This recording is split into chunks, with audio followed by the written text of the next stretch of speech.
네, 외교부 제1차관을 지낸 최종고 연세대 교수 모셨습니다. 어서 오세요. 네, 안녕하십니까. 그리고 김종대 전 정의당 의원과 함께합니다. 어서 오세요. 안녕하십니까. 네, 오늘은 이야기 안 할 수가 없습니다. 이미 예고도 해드렸습니다. 사도광단 추도식 외교 참사라고 봐도 되는 거죠. 규정을 이렇게 해도 되는 거죠, 교수님. 그럼요. 뭐 이런 외교는 없었다. 그래요? 네. 이보다 더 나쁠 수는 없다 이렇게 되는 거예요. 예정된 비극이다. 예정된 비극이다. 김종대 의원님도 한마디 해주신다면. 아니 그런데 이제 일본에서 뭐 뒤통수 맞는 게 일상이 돼 버렸어요. 그래요? 이게 처음도 아니지 않습니까? 솔직히 말해서.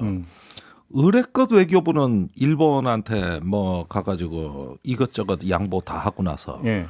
그 다음에 그냥 물 먹는 스타일에 이 뒤통수 맞는 게 지난 2년간 벌써 몇 번째입니까 지금? 이제 일상이 돼 버렸어요 나는. 뭐 이제 뭐 더 새롭지도 않다. 예. 놀랍지도 않다. 이게 외교 참사라 그랬는데 뭔 참사가 이렇게 연이어 이어집니까? 뭐 핵 오염수 방류부터 해가지고 지금까지 그래요. 군함도 사건도 있고 뭐 계속 그렇습니다. 독도 영토 논쟁은 또 어떻고 지금까지 우리 하나가 뭐 제대로 대응한 적이 있습니까? 일본에 대해서. 알겠습니다. 아예 일상이 돼 버렸어요. 근데 최종공 교수한테 여쭤보고 싶은데 외교부 차관을 지내셨으니까 이런 사안이 불거졌으면 우리 외교부가 성명을 내야 되는 겁니까? 안 내야 되는 겁니까? 당연히 내죠. 냈습니까? 안 냈죠. 그러니까. 그러니까 이 정도 사안이면 예. 최소한 담당 차관이나 아니면 장관이 국민들 앞에 네. 마이크 앞에 서서 차근차근 설명을 해야죠. 이를테면 뭐 지금까지 없었으니 오늘이라도 장차관 내지는 책임 있는 담당자가 언론 브리핑을 해야죠. 자, 하나하나 한번 좀 살펴봅시다. 이제 그 계기는 이쿠이나 아키코라고 하는 정무관. 네. 이 사람으로 그러니까 이 사람이 이제 일본 정부를 대표해서 참석한다는 데서 이제 그 결국은 문제가 촉발이 된 건데 일단 이 사람 보도는 많이 나왔어요. 아이돌 그룹 출신이라고. 네. 2022년에 참의원 당선이 됐습니다. 그러니까요. 예. 뭐 오늘 저간 보니까 뭐 또 뭐 화보도 찍었 이런 뭐 근데 그건 뭐 별로 중요한 건 아니니까 빼고. 그다음에 정무관이라는 자리가 일본 차관 말고 또 정무관 어떻게 정리가 되는 거예요? 이 직제가? 예, 이건 제가 좀 말씀드릴게요. 그러니까 우리가 보통 우리의 관점에서 보면 장관 1명 그리고 차관 2명이 외교부를 구성하고 있거든요. 그리고 그 밑에서 1급이라고 하는 차관복급 인사들이 있는데 일본은 의원 내각제란 말이죠. 예. 그래서 소위 정무직 인사로서 외무 대신, 예. 그다음에 외무 부대신, 그리고 정무관이라는 자리가 있습니다. 근데 일부 언론에서는 정무관이 외무부에 1명 있는 것으로 보도가 되긴 있지만 정무관이 3명입니다.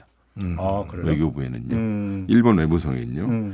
그래서 이 정무관의 역할은 업무 분장상 어떤 사람은 이 소위 그 의회 담당일 수 있고요. 아, 예. 네, 어떤 사람은 공공외교 담당일 수도 있고요. 혹은 관련된 시민사회 혹은 지방하고도 연결되는 사람들이 있어요.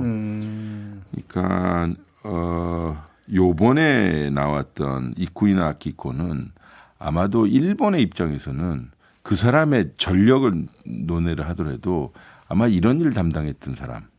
그러니까 소관 업무였다. 라고 했었을 거예요. 그러니까 그 사람의 뭐 발언과 그 사람의 정체성이 문제가 있으나 그러니까 의뢰 그들은 사무적으로 했을 거예요.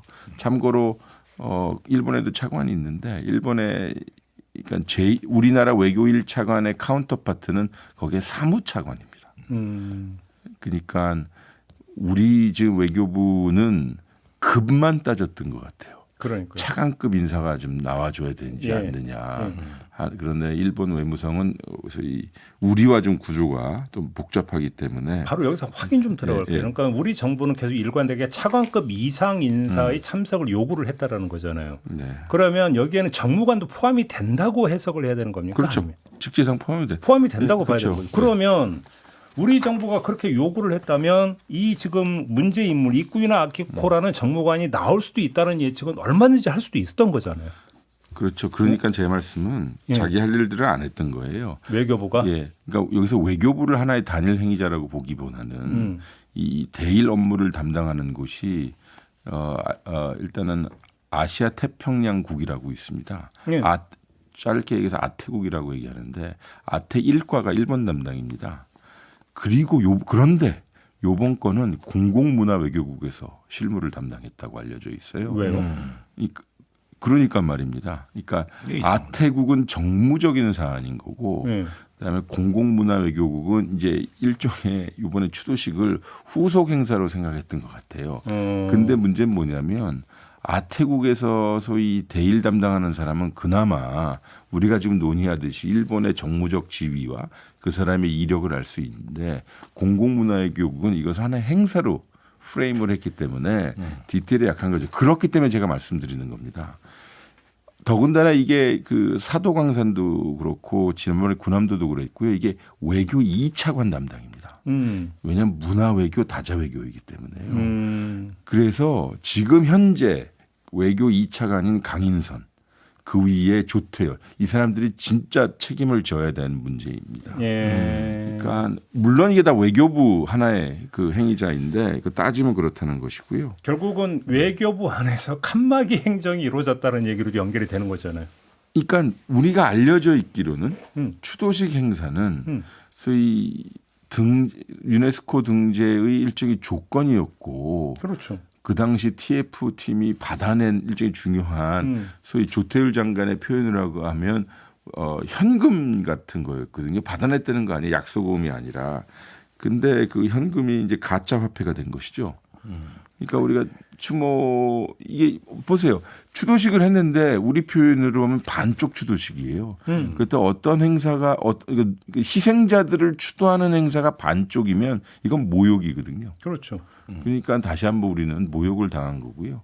국민의 자존감에 정말 대못을 박은 행사가 된 거죠. 아니 그러니까 조태열 장관이 국회 출석해서는 이걸 성과라 그랬거든요. 우리가 강제동원자 추도식이라 그랬다고. 근데 강제동원도 빠지고 이렇게 그 엉망진창이 되도록 지금 외교부에서 해명하는 걸 보면은 협의할 시간이 부족했다. 점검할 시간이 부족했다. 이렇게 얘기한단 말입니다. 그럼 왜 날짜부터 왜 잡냐고 그러면. 아니 그러니까 난 이해가 안 되는 대목이 이건데 시간이라고 하면은 이게 지난 7월에 협의가 된 거기 때문에 사실은 한 4, 5개월 가량 충분히 시간이 있었고 또 담당 부서가 있고 그런데 시간이 없었다는 게 도대체 무슨 의미냐. 예, 우리 김종대 의원님 말씀하신 게 정확한 부분인데요. 사도광산 추도식은 일제강점기 강제징용돼 광산에서 일하다 희생된 조선인을 추모하는 행사로 우리는 알고 있습니다. 그것이 상식이잖아요. 네. 그래서 일본은 올해 7월 사도광산을 유네스코 세계문화유산에 등재하기 위해 한국의 찬성을 이끌고자 추도식 개최를 약속했고요. 그리고 등재 전에 소위 10평 남짓한 소위 전시관도 만들어 준 거예요. 거기 논란이 많지만. 그래서 7, 8월에 일본 사도섬에서 추도식을 열고 중앙정부 인사를 참석하기로 공약했지만 이게 좀 밀려서 어제 한 것인데 그것도 정확하게 말씀하신 부분이 한국 정부가 우리 정부가 이 추도식 합니다라 발표한 게 20일입니다. 그러니까 불과 나흘 전, 올 전 이렇게 되니까 이게 진짜 무슨 하나의 행사로 치부한 거예요. 그래서 치루어야 할 우리는 많은 의미를 두어야 함에도 불구하고 그러니까 이쯤 되면요 장차관 담당 국장 누군지 다 확인을 해서요.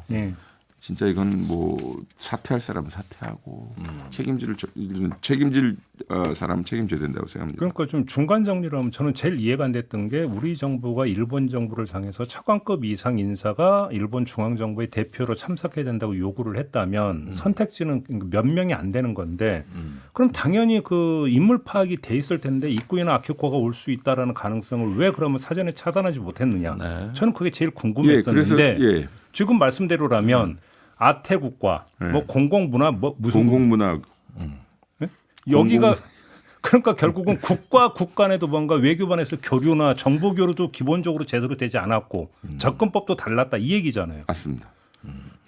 그러니까 일본 정부한테 다 맡기고 알아서 잘해 주십시오 하다가 그냥 완전히 당해버리는 이런 형국이 예, 됐는데. 이것도 뭐 팩트 차원에서 우리 좀 말씀 안 하고 있지만 정리를 하면 외교부는 추도식 개최일을 발표하면서요. 일본에서 누가 참석하는지 추도사는 어떤 내용인지도 발표하지 않았습니다. 식순도 몰라. 그냥 차관급 인사가 나옵니다. 그러니까. 그리고 그 차관급 인사가 이과나 악기과 정무관입니다라고 하니 기자들이 달라붙은 거예요. 그러니까. 이 사람 저기 야스쿠니 간 사람인데라고 하니까 소위 언론 브리핑을 5분 전에 캔슬해버린 거죠.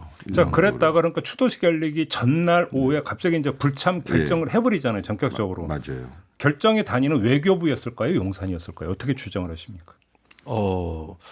용산까지도 보고는 됐겠지만 결정 책임은 외교부 아닙니까? 주일 대사하고. 예, 일단은 이 통상의 체계를 보면 주일 한국 대사관에서 이런저런 상황을 파악하고 보고를 올렸을 가능성이 하나 있지만 이런 경우는 서울하고 동경하고 직접 교섭을 했을 거예요. 그러면 이제 외교부의 장관이 최종 결정을 하고 네. 소위 용산 대통령실의 재가를 받는 구조가 될 겁니다. 불참하는 게 좋겠습니다라고 건의가 올라갔을 것이다.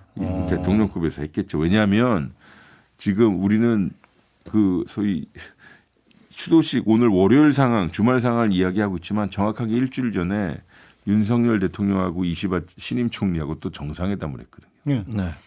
그러니까 이게 지금 웃기잖아요. 신임 일본 총리하고 한일 관계 미래 뭐 기시다 이후에도 지속적으로 하다가 또 뒤통수 맞은 거거든요. 김 의원님 말씀하신 것처럼. 그러니까 이쯤 되면요. 실력이 안 되는 거예요. 그러니까 방향성 틀릴 수 있고요. 역사에 대한 인식 조금 얕을 수 있는데 근데 이거를 하나의 행사를 치부했다는 거고요. 더 지금 속 터지는 일은 지금 원래 지금 11분의 우리 유족들이 가시기로 했는데 이런저런 이유로 지금 9분의 유족이 가셨는데 맞아요. 그 경비조차도 우리 외교부에서 부담했다는 거예요. 네, 그렇죠. 그래서 지금 오늘 그 박철희 주일 한국 대사가 주관하는 추도식을 또 한다는데 이 박철희 이 대사는 며칠 전에 국정감사기관에서 한미를 일미한으로 표현하고 한일 관계를 일한 관계로 표현하면서 낙하손해 재단의 첫 번째 그 장학생으로서의 입지를 더더욱 다지게 되는 되었죠. 그러니까 소위 역사적 인식이 낙하손의 장학생. 그런데 이게 문제가 심각성이 이게 일본 정부 주관으로 열리는 줄 알았는데 일본 시민단체 주관으로 바뀌었어요. 그러면서 내용을 보면은 그 한반도에서 오신 노동자들의 가혹한 환경, 고된 노동, 곤란한 노동, 그다음에 세계 문화유산으로 등재되는 데 대한 감사의 표시 행사가 돼버린 겁니다. 이 이야기는 무슨 얘기냐면은 저기 어떤 그 우리가 추도식 계모를 개최를 성과라고 했던 이유는 전부 다 사라진 거예요. 전부 다 사라지고 오히려 한국에 대해서 역사적으로 하나의 어떤 이런 추모식 행사 자체도 말하자면은 역사 의식을 전복할 수 있는 또 하나의 계기로 활용이 됐다는 데서 심각한 겁니다. 예. 단순히 강제노동을 언급 안 했다는 수준이 아니에요. 그걸 넘어서 있어요. 그러면서 지금 이제 곤란한 행사는 전부 시민단체로 돌리고 의미를 퇴색시킨다. 이거는 일본 정부 자체가 극우적인 시각으로 앞으로 한반도의 역사 문제를 대하겠다는 명확한 의사표시 아닙니까? 이건 어쩌면 자기들의 역사 승리, 정신 승리라고 보는 것 같아. 정확하십니다. 전시 노동자 정책에 따라라는 표현을 일본이 상용구로 써요. 이게 뭐냐면 강제징용의 문제거든요. 그렇죠. 근데 우리는 이게 반인륜적 그리고 범죄 행위라고 주장을 하는데 이 사람들은 일본 사람들의 기본적인 멘탈리티는 옛날에 다 그랬어. 그래서 그 식민지 때는 피식민지 국가들 다 그랬어라는 거예요. 그래서 지금 그 우리 정무관 발언도 많이 나오지만 그 히데요 니가타현 지사의 발언이 여기서 정점을 전 찍는다고 생각해요. 뭐라 그러냐면 하나즈미 히데요 니가타현 지사는 추도식에서 했던 발언입니다. 광산에서 채굴과 발전에 공헌한 모든 분들에게 감사의 뜻을 전하고 싶다는 거예요. 그러니까 우리의 관점에서는 소위 강제로 노동시키고 학대하고 인권 유린한 것인데 이들의 관점에서는 사도광산과 당시 산업화 정책에 공헌해 준 사람으로 이게 프레임이 되는 보통 것이라. 저런 거 이제 경사나 쓸 때 하는 감사의 말인데 그렇지 않습니까? 그러니까 결국은 이 사람들은 제가 이 추도식이 아니라 추도식이라고 써놓고 소위 축하의 그렇죠. 자리, 등대 축하의 네. 자리를 읽는다라고 생각했고 또 분명히 우리 정부가 하루 전에 참석을 하지 않는다라고 선언했음에도 불구하고 현장 사진을 보면 우리나라 참석자들이 앉아야 할 자리를 여전히 남겨놓고 비운 자세를 맞아요. 했잖아요. 그거는 일본 사람들 보내는 겁니다. 그래서 일본 사람들 보고 그 한국은 여전히 약속을 어기는 정부다. 그렇게 프레임을 하는 고도의 알겠습니다. 조약이라고 생각합니다. 그래서 이제 오늘 이제 별도의 추도식이 열리잖아요. 근데 추도식 장소가 이제 기숙사 터라고 되는데 그건 적절하다고 평가하십니까? 이걸 적절하다 안 적절하다 이제 얘기하는 게 너무 면고하죠. 그렇죠. 일단은 별도의 추도식 자체가 그분들에게 죄송하죠. 지금 유가족 분들에게요. 또 주일 한국 대사가 당연히 하는 건 그렇다 하더라도 저는 공교롭게 그 사람이 친일 논란이 있는 대사라는 것도 좀 알겠습니다. 그렇고요. 그러면 마지막으로 다 꼬였네. 유네스코 등재 물려 취소 이거 안 되는 거죠. 안 되죠. 이거 안 되는 거죠. 버스는 떠났죠. 아니 이 뭐 한두 번 당한 것도 아니지만은 사실은 오히려 이런 추모식이나 일본이 전향적 자세로 돌아서니까 우리가 찬성해줬다고 홍보한 건 우리 정부입니다. 일본 정부가 언제 그랬습니까? 우리 정부가 더 엎드리고 들어간 거예요. 그런데 이걸 어떻게 이제 주워 담습니까? 근데 걱정되는 거는 단순히 이번으로 끝나지 않을 것 같다는 거예요. 네, 그러니까 원래 그 합의상이 매년 추도식 한다 아니었나요? 맞아요. 그럼 내년은 또 어떻게 되는 건데? 그러니까 지금 첫 단추가 잘못 껴진 거잖아요. 그러니까. 그리고 일본은 전례를 구성하게 됐잖아요. 응. 그러니까 정말로 이번에는 전면적으로 한번 붙든지 한일 관계의 개선이라는 윤석열 정부의 소위 외교적 성과를 스스로 깎아먹으면 한이 있어도 이건 죽어도 안 된다라고 붙든지 아니면 그냥 유야무야 넘어가든지 후속이지 않겠어요? 그래서 추도식 파행이 의미하는 바는 윤석열 정부가 일본이 원하는 세계문화유산 등재만 도와주고 아무것도 얻지 못하는 소위 박진식 발언으로 말씀드리자면 물에 반컵이 있었는데 그 반컵마저도 일본이 홀딱 원샷을 해버리는 케이스였거든요. 아니 저는 윤석열 대통령이 여러 번 표현한 게 상대의 선의에 기대는 평화는 가짜 평화다. 그렇죠. 힘에 의한 그 평화만이 진짜 평화다 이렇게 계속 강조하지 않았습니까? 네. 근데 왜 유독 대일 외교에 대해서는 상대의 선의에 기대는 외교를 합니까? 이때 생각나는 사람이 있어요. 김태호의 중요한 건 일본의 마음이라는 말이요. 역시 중요한 건 일본의 마음인가 봐요. 일본의 마음이 하나도 안 변했잖아요. 네. 근데 거기다 대고 우리는 변했다라고 국민들한테 지금 홍보했던 케이스가 된 거거든요. 그러니까 거짓 외교가 된 것이고. 네. 그러니까 기본적으로 역대 정부가 일본에 대해서 원칙을 지었던 그 기준은 역사적 직실성이었거든요. 그래서 지금 정부가 한 대일 외교는 굴욕 외교이긴 하나 몰 역사적 외교가 돼버린 거예요. 아니 조금 아까 김종대 의원 말씀대로 일본이 상습적 퍽치기 외교를 해왔다면 그러면 특히나 일본의 선의에 기대면 안 되는 거 아닙니까? 그러니까 이런 식의 반복되는 역사 침략, 정신적 수탈에 대해서 우리가 무력해지고 무감각해졌다는 거는 스스로를 가스라이팅 했다고 저는 봐요.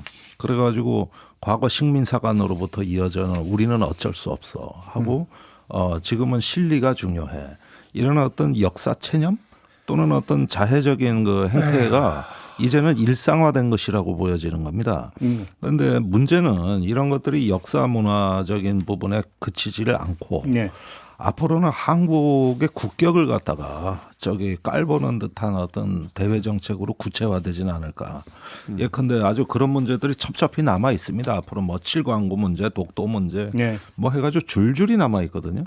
이랬을 때도 이런 어떤 문제가 또 영향을 미친다면 이건 심각한 국익 손실이라고 한 말씀만 더 하죠. 드리자면 저는 어떤 그림이 상상되냐면 또 그 상상 때문에 화가 많이 나는데 소위 이 업무를 담당했던 소위 한일 관계에 소위 우리 속된 용어로 칼잡이 선수들이 있어요. 우리 외교부에서도 일본에 대해서는 역사적 직실성을 상당히 요구하고 원칙에 따라하는 소위 외교관들이 있어요.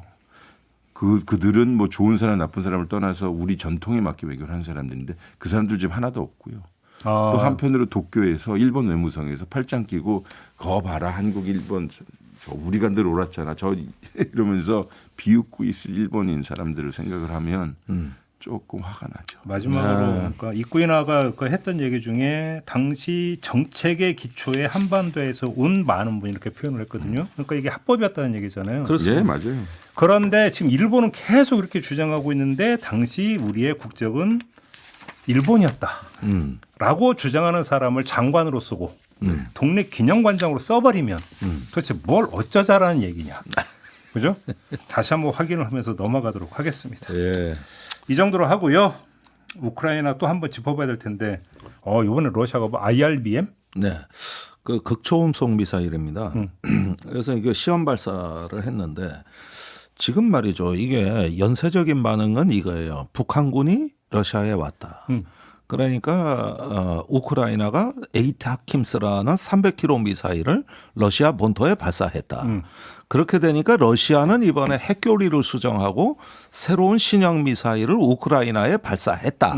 이렇게 연쇄적으로 이어지는 사건의 고리들 아닙니까? 네.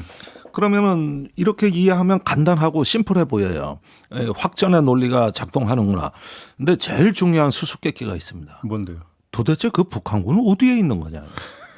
지금 주말에 나온 뉴스만 보더라도 북한군이 마리오폴에서 저기 대기 중이라는 뉴스가 나왔고 그 전에는 크루스쿠에 있다 그랬고 아니 북한군이 무슨 홍길동 군대입니까? 아니 어제는 동해번쩍, 서해번쩍? 에이테크스 말고 이제 영국의 스톰 섀도우 네, 스톰 섀도우 순항 미사일이죠. 그걸 쐈는데 그것 때문에 북한군 500명이 뭐 저기 그 했다고 보도가 사망했다고 보도가. 그런데 실제 사망자는 보니까 그 불과 한 3명에서 5명 정도가 사망한 공격 같은데 네. 여기서 북한군 500명이라는 숫자가 어디서 나왔는지 모르겠고 다들 우크라이나 다 또 부인했어요. 그리고 저기 마리오폴에 있다 그랬다가 또 가장 최근 뉴스는 히르키우에 투입됐는데 요거는 확인 안 됐다. 이렇게 나옵니다. 홍길동의 후예 뭐 이렇게 이해를 해요. 아니 그러면은 무슨 안개처럼 스며든 군대가처럼 돼가지고 실제 지금 북한군이 도대체 어디 있느냐. 이 숨바꼭질인데 아무도 이걸 갖다 확정하지 못합니다. 그리고 매일 상반된 뉴스가 나와요. 그래서 이런 부분에서 일단은 북한군이 러시아에 와 있는 건 맞는데 이게 주공 전력으로 지금 어디에 크루스과 같은데 투입이 된 것인지 아니면은 이제 러시아군을 보조하는 조공 전력으로 여기저기 군사 기술 고문을 하고 있는 것인지 이 성격 판단이 안 되는 겁니다. 며칠 전에 그 국정원이 정부에 보고한 내용을 보면 러시아에 뭐 저기 그 우리 지금 특전사 해병대 배속대에 지금 교육받고 있다. 대부분 이렇게 지금 보고가 이루어지지 않았나요? 예, 그 보도도 있었고 러시아 특수부대도 배속됐다 그러고 지금은 또 북한이 제공한 무기 체계가 있습니다. 맞아요. 그 KN-23이라는 이스칸데르 미사일을 다량으로 공급했는데 이런 미사일과 152mm, 122mm 포탄 이런 무기가 들어가게 되면 후속 군수 지원이나 운용이 필요한 인력이 소요됩니다. 여기에 대한 어떤 북한의 기술 인력일 거다. 이런 어떤 그 관측도 나오는데 이렇게 북한군이 다양하게 소규모로 여러 군데 그 분산돼 있다고 보기에는 일단은 파병한 의미가 좀 분명치가 않아요.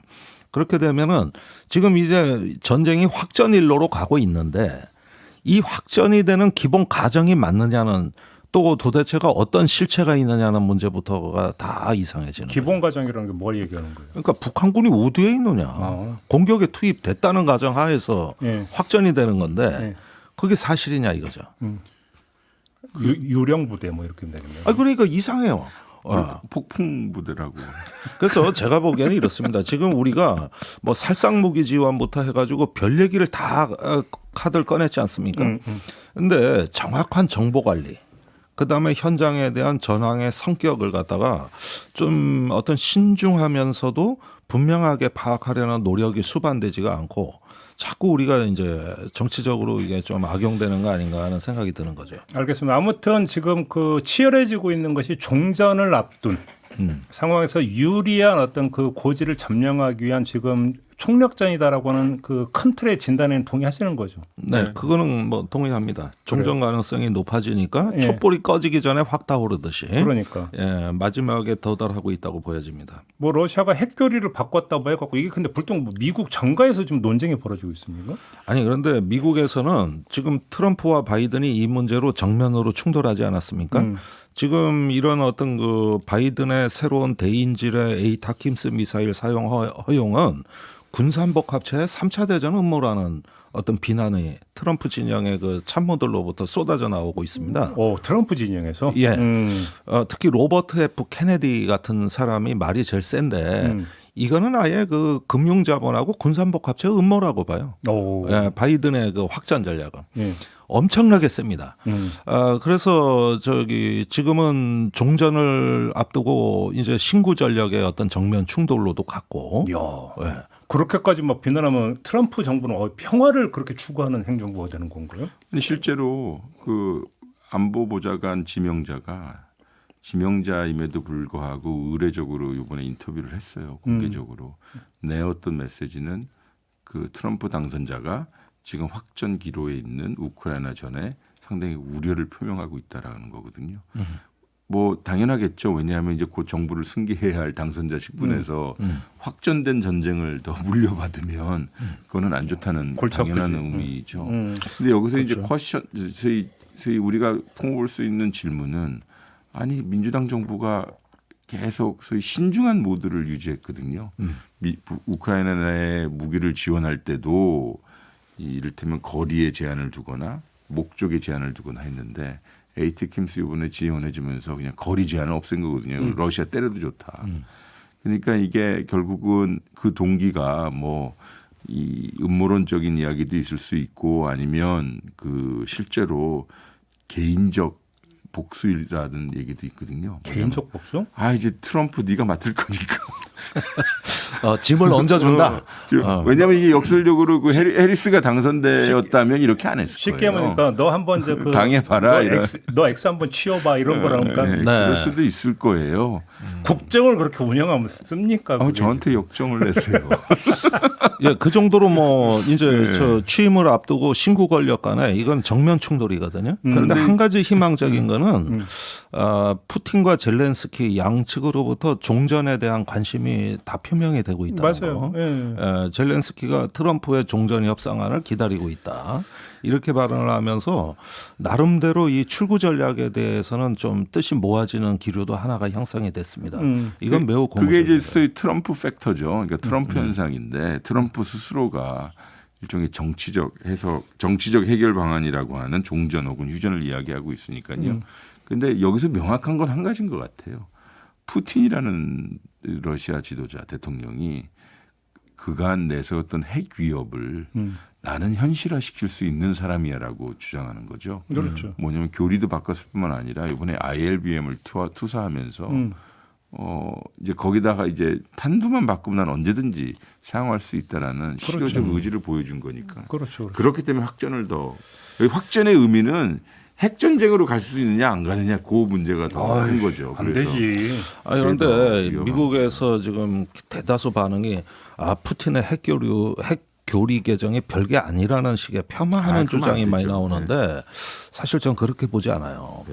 이번에 핵교리 수정은 뭐냐면은 비핵 국가도 핵 국가의 지원을 받으면 핵으로 공격할 수 있다. 이게 핵심입니다. 그런데 이런 어떤 그 경고가 계속 누적되고 있다면서 그 핵전쟁의 문턱이 낮아지고 이런 것들이 3차 대전을 그 촉발할 수 있는 트리거 역할이 될 수 있다는 심각성이 분명히 저는 존재한다고 봐요. 네. 그래서 이건 절대 과소평가할 문제는 아니다. 모든 어떤 그 문제 해결은 조속한 종전밖에 없습니다. 네. 그러니까요. 무슨 얘기 그만하시고 제3차 세계 무섭잖아 얘기 계속 얘기하지만 아니 무서워도 현실을 직시해야 평화가 오는 그리고 거예요. 오늘 저는 진짜로 귀를 공화당 쪽에서 군산 복합체의 음모를 얘기한다고? 이 선거 때도 여러 번 얘기했던 겁니다. 예. 그리고 그 새롭네. 아들 저기 트럼프 주니어 더 셉니다. 이건 저 평화와 생명을 구할 기회를 바이든이 이걸 아주 그냥 지금 고의적으로 무너뜨리고 군산복 합체가 뒤에 있고 그다음에 블랙롤이라는 그 저 거대 금융 자본이 저기 도사리고 있는 우크라이나 수탈 작전이라고까지도 이제 얘기가 나오니까 아주 뭐 격렬한. 그럼 뭐 거의 한국이 아주 센 진보 구호보다 더 세요. 노벨 평화상 후보로 올라가는 거 아니에요, 그래요? 노벨 평화상? 아, 요건 조금 이제 또 이제 듣는 노벨 재단이 기분 나빠할지도. 그런 거예요? 아니 평화를 그렇게 강조하니까. 글쎄, 평화를 그러면- 만들어야죠. 아니 받을 수도 있죠. 끝내만 준다면요. 끝내기만 해준다면. 예. 네, 끝내주는 이제 동기가 뭐냐가 중요한 거지. 아, 그럼요. 그렇죠? 예. 알겠습니다. 자, 오늘 이야기는 좀 이렇게 마무리하고 두 분하고 이제 작별을 나눠야 될 것 같습니다. 수고하셨습니다. 감사합니다. 네. 네, 저도 물러가겠습니다. 고맙습니다.